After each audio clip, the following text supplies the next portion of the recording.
Hey, what's up everybody? Welcome back to the channel. In today's video, I'm really excited about it actually, because I'm going to be sharing like what a typical week's worth of riding is like for me, where I'm going to showcase 3 distinct rides on 2 different bikes, and I'll describe those as I go along or as the footage pops up. But you know, every once in a while we'll have like a challenge trying to make time to be on a bike. It could be like your work commitment, family obligations, and then sometimes weather will play a part, like what's been happening down here in South Florida. The weather has really been challenging. Either we've been having like these thunderstorms or it's been just like way too hot. So one of the things that does is it makes you really appreciate the times and the opportunities that we're able to get out. But this week was a challenge because I was only able to get out on 2 rides. Both of them were done on Monday. I did a morning solo spin and then I did a recovery spin later on in the day. But what I'm really excited about with this is the feedback that I get from you guys in the comment section whenever I post ride footage.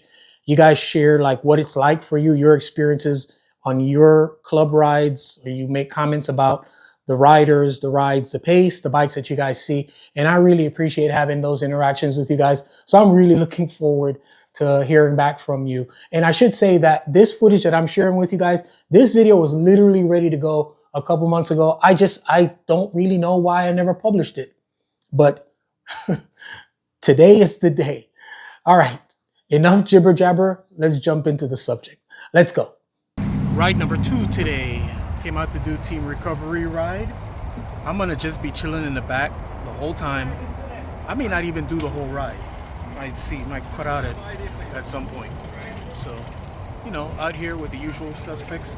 Very strong wind coming out of the east. So it's gonna be kind of like carnage out there. All right, we'll see what's up. There are days I get out for a recovery ride in the morning and then I may do a tempo ride in the evening, or vice versa. This is one of those days where I was out earlier testing a wheel set and getting some footage, and now I'm gonna do a little bit more of a serious type of. Hola Maria! This is the Monday, Wednesday Team Origami mid-tempo ride I often feature on the channel. Here's former state of Florida criterium champ Cherie Edwards. We definitely get a good mix of cyclists, levels, and abilities on this ride. We've got 30 miles and the rolling pace is 21 and 23 miles an hour. There is a turn-up zone where, yeah, we'll see speeds upwards of 28, especially if there's a tailwind.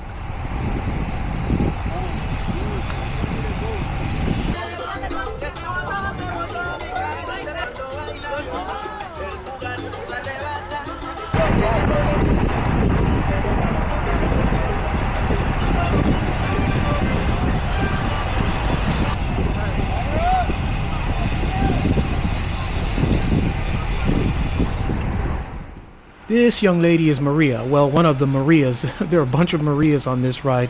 Maria is a sweetheart, but she is an amazing cyclist. We had an opportunity to chat one day about understanding the sport, pedal pressure, and bike orientation.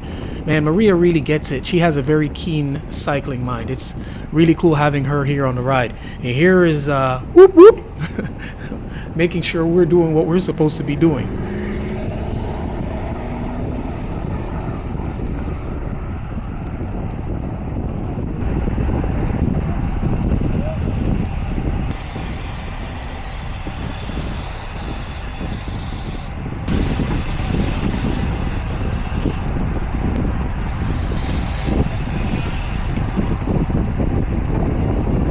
The bike I'm on is the Basso SV, certainly a candidate for bike of the year. Yep, it's that good, and this particular size 53 example is for sale. Unregistered with full factory warranty, 400 miles of demo miles for channel business. Bike presents like new. It is completely stock and spotless. If you are interested, reach out to me by email about it and we'll talk up a deal. I'll also link to the videos I have posted about it.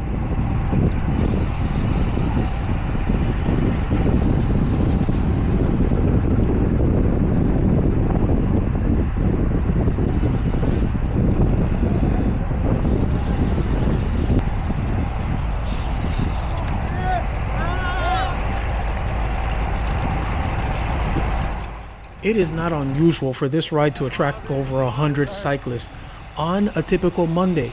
Jesus, Maria, and Ellis, who host the ride, have a community and safety first mindset. For example, one of the things that they've recently done as the ride has grown is that they've eliminated the end of ride sprint just for the sake of everybody's safety. But like, for example, in this section where we're going to turn up the pace a little bit, the pace does come back down once we're done and we regroup, sort of. Personally, I keep my head on a swivel just because of the diversity of experience and habits that will show up.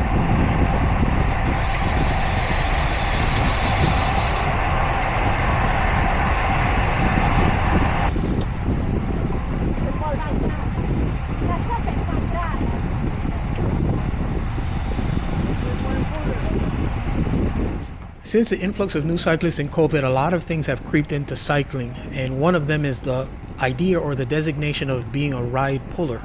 I gotta tell you, I'm not a big fan of that. I think that every rider should learn how to pull a pace line or work in a pace line. I think it helps to round out your skill and gives a better appreciation for the sport. This ride does give the opportunity to get into the left lane rotation. Now I know that some take it and some don't, and some may feel like they can't pull at that pace. But I still think it's something that every rider should strive towards being able to do. But what are your thoughts on everyone's ability to pull? Do you think it's a rite of passage? Share your ideas or your thoughts in the comment section below.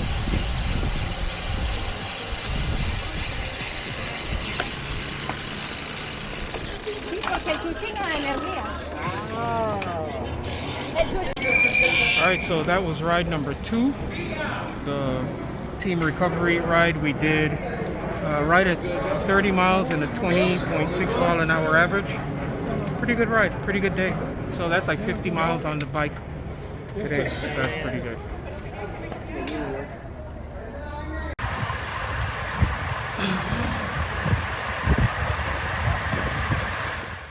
The very next day I met up with Eli and Michelle to do the Big Wheel community ride. This ride has been around since the earth cooled, literally, and many experienced cyclists credit this ride for building their fast group ride skills. You can do everything from easy tempo to practice grit on here, and there's like this really strong community family vibe. Really great event. I'm sorry, really great ride.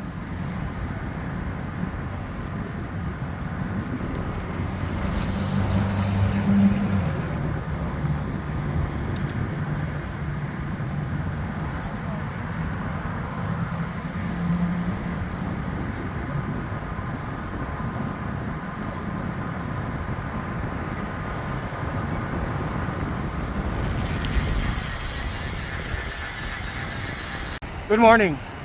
It's Saturday, getting ready to go do ride 84. Got Michelle hanging, doing a chill ride to the ride. One minor change I've made to the Diamante. I'm trying out how it feels with the DT Swiss so that I can get a more apt comparison to the SV. Let you guys know how it goes. All right. Later. Morning, Ken. How are you? Good. How you doing? All right, this is now Saturday morning, and I am at Ride 84 like I usually am. But instead of doing the fast A/B group, 26 plus miles an hour, I am doing the C group that does a rolling pace of like 19 and maybe 21 miles an hour. Maybe we might touch 22. I know it's kind of like a. Whenever I describe this ride, people feel like that's really a B group. And yes, this is kind of like a B group masquerading like a C group. But on a ride like this, there are a couple really good ways that you can use it to your benefit. One way is to get into rotation up front and learn how to pull the group. Here I am moving up to the front to take a turn. The pace isn't very high and you can keep your pull nice and short.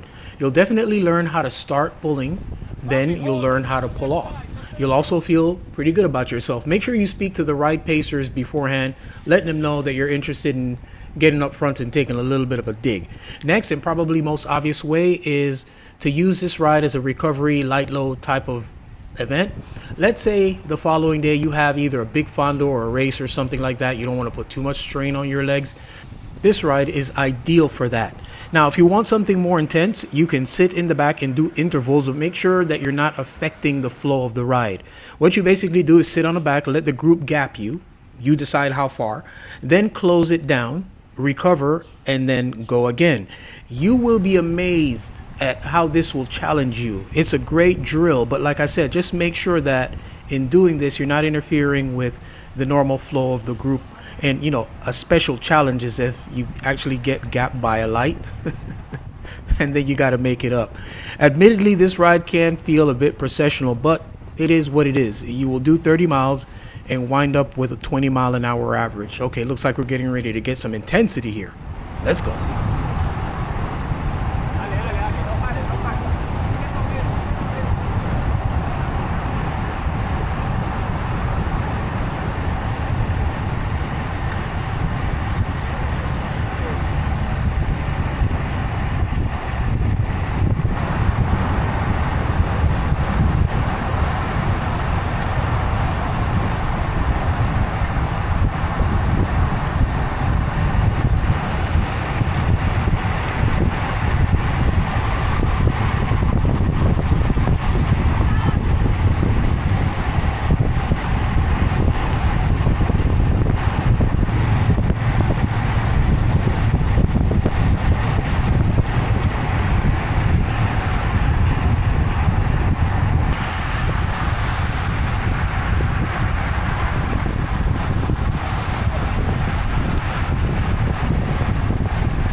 A great ride, Gary. Thank you, my friend. It's always a pleasure to get you, man. Oh yeah, bro. Woo. Everybody's safe. Yeah, happy. Everybody worked a little bit. Yep. So, good speed. You know, I always try. Oh, you're doing great.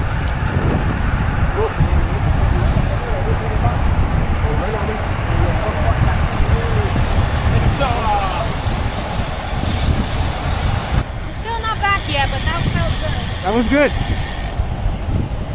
Quick shot here of the Basso Diamante, the weapon of choice for this ride. Stunning bike.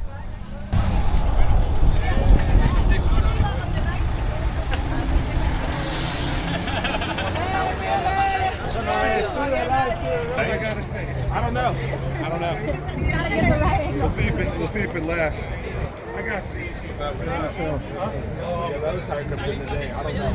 Water and juice. My partner in crime, Michelle, she's on her way back. Trying to get back there. How This did is a it feel? video. How did it feel? Great, great. So I you pulled took a a little, I sprinted a little, I'm happy.